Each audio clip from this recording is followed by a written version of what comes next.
এই 7,000 মাদ্রাসাতে কি হয়? কারিমি মাদ্রাসাতে কোরআন হাদিস ফিকহ এগুলো শিখে তারা না জানে আরবি ভাষা। আরবি ভাষা শিখতে লোকে রামকৃষ্ণ মিশনে যেতে গোলপার্কে এমনি মুখস্থ করা কোরআন মানে বোঝে না। এই শিখে তারা কি হবে? ইমাম হবে, মৌলানা হবে। ইমাম মৌলানা হয়ে একটা জাতি বাঁচবে? কাজী মাসুম সাহেব, আপনাকে বলছি, আপনি ঠিকই বলেছেন। মাদ্রাসাতে আলেম হয়, হাফিজ হয়, কারি হয়, মাওলানা হয়, মুফতি হয়, মুহাদ্দিস হয়, মুহাক্কিক হয়, মুফাসসির হয়। আপনার প্রশ্ন হচ্ছে এই মাদ্রাসায় মুফতি আলেম তৈরি হয়ে কি হবে? এখন তো আর মাদ্রাসার কোনো প্রয়োজন নেই। আমার আশ্চর্য হয়েছে আপনার এই কথাটা শুনে। মাদ্রাসা থেকে লাভ কি? মাদ্রাসা এখন প্রয়োজন নেই, আর মাদ্রাসায় আলেম মুফতি ছাড়া আর কি হয়? আপনাকে এইরকম এত বড় সম্মান কে দিল বলুন তো? আদর্শ শিক্ষক হিসেবে সম্মাননা পাওয়ার যোগ্য তো আপনি না। মিনিমাম তো নলেজ থাকা দরকার ছিল আপনার। মাদ্রাসা থেকে যারা আসে তারা কোন ক্যাটাগরির হয়, তারা কোন লেভেলের তারা যোগ্যতা থাকে, এবং তারা দেশের জন্য কি করতে পারে, কি করেছে, এইরকম তো নলেজ আপনার থাকা দরকার ছিল। এই ন্যূনতম জ্ঞানটুকু আপনার নেই। চলেন আপনাকে দেখাচ্ছি মাদ্রাসা থেকে কি হয়। কাজী মাসুম সাহেব, আপনাকে প্রশ্ন করি, আপনি APJ আব্দুল কালাম আজাদকে চেনেন, যাকে ভারতবর্ষের ক্ষেপণাস্ত্র মানব বলা হয়, যাকে মিসাইল ম্যান হিসেবে গোটা দুনিয়া জানে, যিনি ভারতবর্ষের যোগ্যতম রাষ্ট্রপতি হিসেবে দায়িত্ব পালন করেছিলেন, যিনি বিজ্ঞান গবেষণাগার ইসরোতে বিজ্ঞানী হিসেবে এবং প্রশাসক হিসেবে দায়িত্ব পালন করেছিলেন, সেই APJ আবুল কালাম আজাদ স্যারকে আপনি চেনেন? অবশ্যই চিনে থাকবেন। আপনার মনে হয় জানা নেই, তার বাবাও কিন্তু একজন আলেম ছিলেন, আর তার নাম হচ্ছে জয়নুল আবেদিন। তিনি একজন মসজিদের ইমাম ছিলেন। আপনি কি ভারতবর্ষের প্রথম শিক্ষামন্ত্রী, অর্থাৎ স্বাধীন ভারতবর্ষের প্রথম শিক্ষামন্ত্রীকে চেনেন? তিনার নাম মাওলানা আবুল কালাম আজাদ। তিনিও কিন্তু একজন মাওলানা ছিলেন। তার নামের আগে মাওলানা আবুল কালাম আজাদ লেখা হয় এখনও। তিনি ভারতবর্ষ যারা স্বাধীন করেছিলেন তাদের অন্যতম প্রধান একজন নেতা ছিলেন, যিনি ব্রিটিশদের কারাগারে বহুবার বন্দী হয়েছিলেন।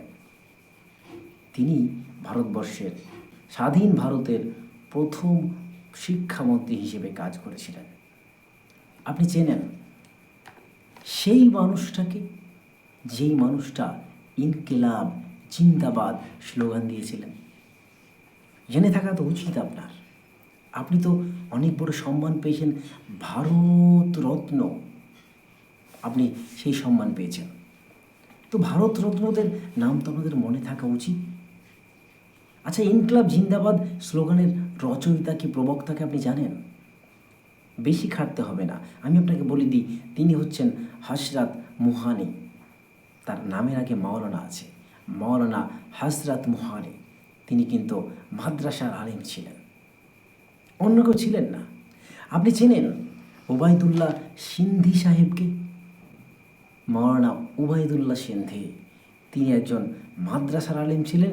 তিনি দেওবন্দ মাদ্রাসার আলেম ছিলেন, যিনি বহুবার ব্রিটিশদের কারাবন্দী হয়েছিলেন। তাকে আপনি চেনেন? মাওলানা আশফাকুল্লাহ, অর্থাৎ আশফাকুল্লাহ খানকে আপনি চেনেন? তার নামের আগে কিন্তু মাওলানা লেখা হয় না, কিন্তু তিনি একজন মাওলানা।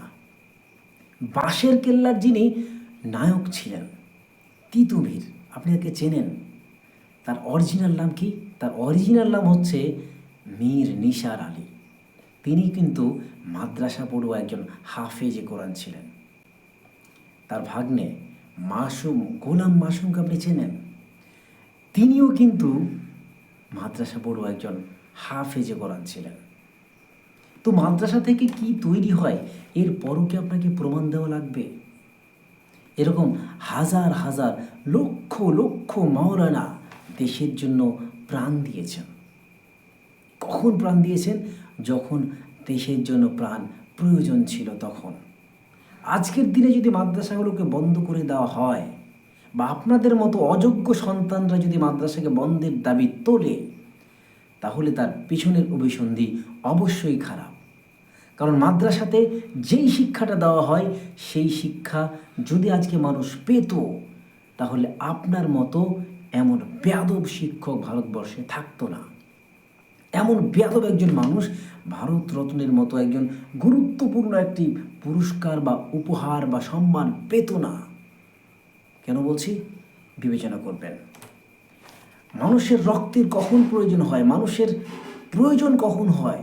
যখন দেশের মধ্যে অরাজকতা, অন্যায়, জুলুম, নির্যাতন, সুদ, ঘুষ, জেনা, ব্যভিচার, পরকীয়া, এই সমস্ত জিনিস যখন বেড়ে যায়, মদ যখন বেড়ে যায়, দুর্নীতি যখন বেড়ে যায়, তখনই মাদ্রাসার প্রয়োজন হয়। আল্লাহ বলছেন, কুনতুম খায়রা উম্মাহ উখরিজাত লিন-নাস তা'মুরুনা বিল মা'রুফ ওয়া তানহাউনা আনিল মুনকার। তোমরাই শ্রেষ্ঠ জাতি, তোমাদেরকে বের করা হয়েছে মানুষের কল্যাণ সাধন করার জন্য। তোমাদের কাজ দুইটা, একটা হচ্ছে ভালো কাজের আদেশ করা, অন্যায় কাজে প্রতিবাদ করা। তো অন্যায়, দেশের মধ্যে অন্যায় যখন হবে, মাদ্রাসার তখনই প্রয়োজন হবে, কারণ মাদ্রাসাগুলোতেই কিন্তু অন্যায়ের প্রতিবাদ কিভাবে করতে হয় সেই শিক্ষা দেওয়া হয়। আল্লাহ তাআলা বলছেন, ওয়ালতাকুম মিনকুম উম্মাতুন ইয়াদউনা ইলাল খায়র ইয়া'মুরুনা বিল মা'রুফ ওয়া ইয়ানহাউনা আনিল মুনকার। তোমাদের মধ্যে একটি দল অবশ্যই থাকতে হবে যারা মানুষজনকে ভালোর দিকে ডাকবে, মন্দ কাজে বাধা প্রদান করবে। তো মাদ্রাসাগুলোতে এই পাঠিয়ে দেওয়া হয়, যখন অন্যায় তখন অন্যায়ের প্রতিবাদ করতে শেখায় এই মাদ্রাসাগুলো। আল্লাহ রসুল বলছেন, মান রাআ মিনকুম মুনকারান ফালিয়ুগাইয়িরহু বিয়াদিহি। যদি তোমাদের মধ্যে যে কেউ কোনো অন্যায় দেখবে, অপরাধ দেখবে, খারাপি দেখবে, বুরাই দেখবে, তখন সে তার হাত দ্বারা সেটাকে থামিয়ে দেবে, বন্ধ করে দেবে।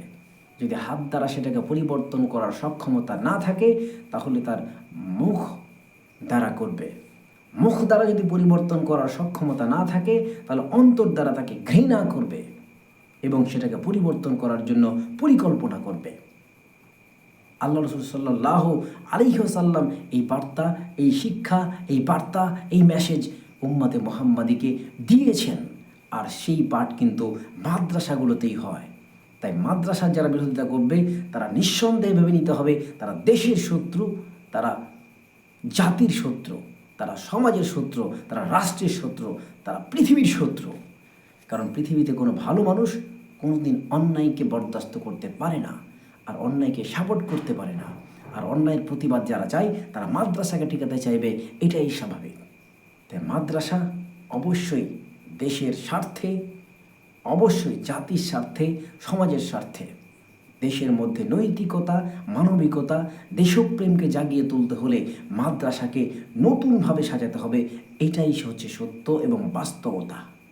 চলুন, মাদ্রাসার বিরুদ্ধে কথা নয়, বরং মাদ্রাসাকে আমরা কিভাবে সাজিয়ে তুলতে পারি, কিভাবে কোন জিনিস তার মধ্যে পুশ করলে পারে মাদ্রাসা আরও চাঙ্গা হতে পারে, সেই রকম চিন্তা ভাবনা আমাদের দরকার। আপনাদের পরামর্শ দরকার। মাদ্রাসাগুলোর উন্নয়ন সাধন দরকার। মাদ্রাসাকে বন্ধের পরিকল্পনা একটিবারের জন্য করবেন না, কারণ এই মাদ্রাসা কারো বাপের টাকায় বা কারো দয়ায় চলে না। এটা শুধুমাত্র মুসলমানদের নিজস্ব ফান্ডিং থেকে চলে।